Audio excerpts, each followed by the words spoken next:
No nonsense gin drinking. All gin, no nonsense. Hello gin lovers, welcome back. I'm Bobby Freeman and today, my friends, we have something a little bit different for you. It's still gin, but it's a type of gin I've never ventured forth into, I don't know, in the area of before. So let me introduce you to Four Pillars Bloody Shiraz Gin. And I have to apologise here because, again, I made the same mistake that I did the other week. The other week I found the gin called Archie Rose in the back of my cupboard down here, which was sent over by Craig Stowers from Australia.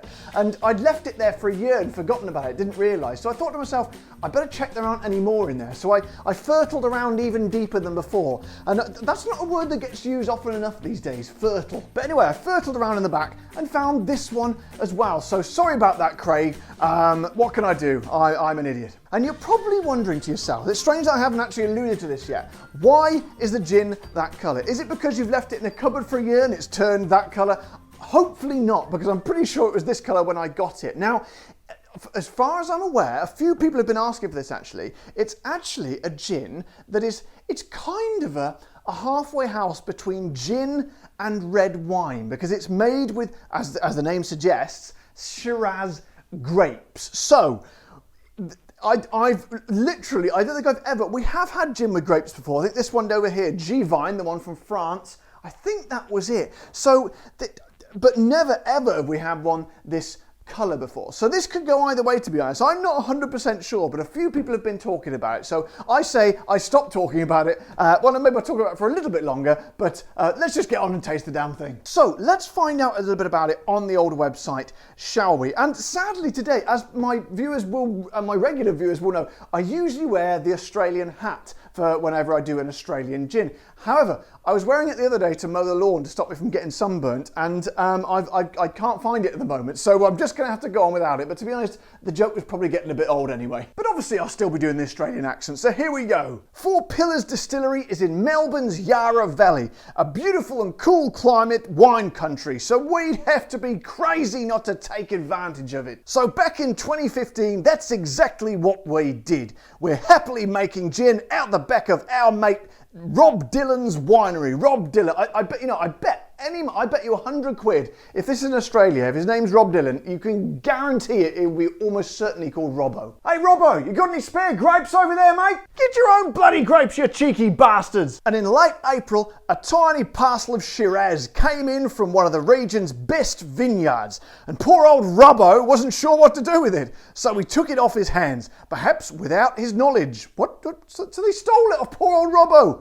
God damn it, Robbo's trying to make a living and you got Four Pillars coming in stealing his grapes. And that's not a euphemism. The result was alcoholic alchemy. The juice turned a magical purple colour and found a sweetness straight from the right grapes. It shows fresh pine needles, citrus and spice, and distinct peppery, dense raspberry notes. The palate is lovely and sweet with a long juniper and spice character on the finish. Wow. So, oh God, I almost broke my iPad there.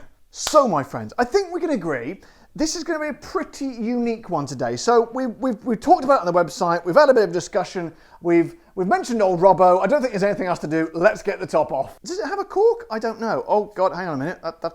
It's got one of these tricky things. Here we go. Hang on. Here we go. I always try and do this before I start the video, but sometimes I go maverick. I do it on the video. I think this is going to be an okay one. Now it's only a little tester bottle, this one, so I don't know if it's got a cork. Oh no, it doesn't. That was anticlimax, wasn't it? So then, let's get this off. Now, I'm not sure whether to have this with tonic or not. So in a world first for no-nonsense gin drinking, I think I'm going to try it neat first. How exciting. So let's get some in the old glass there. It's kind of a sort of a, I wouldn't say it's a red winey colour. It's gone more of a sort of a, maybe put the paper in front of there. It's more of a sort of a, kind of a sort of a, I don't know, a warmish brown colour with a slightish reddish hue.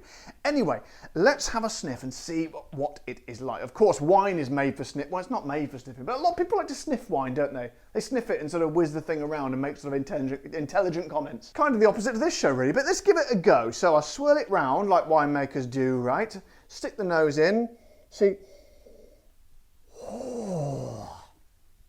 Wow. Blimey. Yeah, it's kind of, to me, it's not so much of a winey sort of taste. Let me get that right way around. It's not so much of a winey sort of smell. It is a bit, I suppose, but it's kind of sort of edging towards the port wine sort of side. We just call it port here in the UK, which, let me tell you, is not a bad thing, because come Christmas time, old Freeman here loves a bit of port. It's kind of, as you expect, big and bold and heavy and hugely fruity. It's kind of, I would describe it, I'm never really sure if I'm sort of right in using this term, because I'm not really an expert. I'm just some chancer who set up a YouTube channel in his garage. However, I'm going to go for it. I think I would call it a bold and full-bodied flavour. Yeah. I should start a wine channel, honestly. It's easy, this. Here we go. Okay. It kind of consumes the nostrils. It goes in there and it kind of sort of plumps itself out and sort of pushes every direction you can possibly imagine with this kind of, it is a fruitiness, but it's kind of a, it's quite a boozy sort of fruitiness as well. What is the ABV? I imagine it's fairly low, 37.8%, okay, because it's kind of down towards what we would call a gin liqueur, but it's not quite there because it's not 37 point, it has to go below 37.5, so they kept their head above that. I like that. It's still definitely a gin. So, oh look, I think, in fact, you're never going to be able to see this. I'll try and do a close-up of it. I think it's got what wine people call legs. It's kind of clinging to the glass there. So this is fascinating. So fascinating, in fact, I've jabbered on for ages about it and not actually tasted it. So I think we should put that right now, my friends. Here we go. I am going to try it neat first, because I suspect it's probably a neat gin over a gin and tonic. But we'll try it anyway. So, 4 Pillars, bloody Shiraz gin. Yeah, that's it. I say cheers.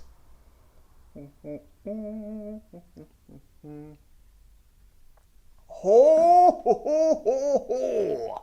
Wow. Okay. Oh, wow. This is, that, I would say, is gin in a way I have never ever tried it before. And let's face it, I've tried a lot of gins. How many videos have I got in here? At the moment, it's over 200, I think, but obviously you're watching it in the future, it'll be even more. So it's at least 200 gins. It must be really, really heavy with the grapes. I think it's more of a wine than it is a gin, to be honest, which is interesting because usually on this show it's a something flavoured gin. It's a gin that goes this way or a gin that sort of points that direction or variations on gin. But this one is definitely dominantly a wine with a little bit of, the gin's kind of taking the back seat and the wine is most definitely in control. The wine's in the driving seat. The gin is just a very sort of small backseat driver. I feel like the gin is in the back seat, a very tiny presence, but I still feel like it's kind of in control. It's letting the big fat sort of wine flavour in the front on the driving, on the driving. This is ridiculous. That's the worst analogy I've ever had. It's basically a huge amount of thick, sort of viscous, winey, fruity flavour. But the thing is, I'm not a big lover of wine, to be honest. I don't really get much joy from drinking it. However, because this has got a bit more of a sweetness to it, it's like kind of a bit of a liqueur, which is interesting because they did say on another bit I was reading earlier that there's no added sugar, none at all. So any sweetness is coming straight from the grapes. So I reckon they must have left the grapes in there for absolutely ages, and it's really, really shows. But if you concentrate really hard, you can get that sort of base ginness in there. It's kind of sort of tinged with it just around the edges. And I think they've upped the spiciness slightly in there. There's a certain sort of zizz across the tongue as you drink it, which kind of works well with that soft, it's a velvety sort of fruitiness, winey fruitiness in there.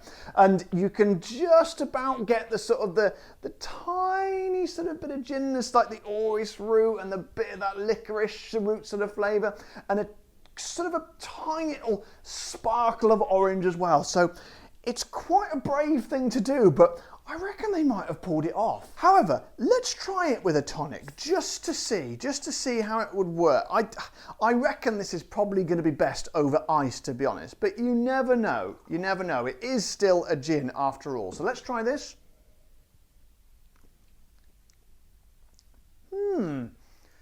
kind of sweetens it up a little bit.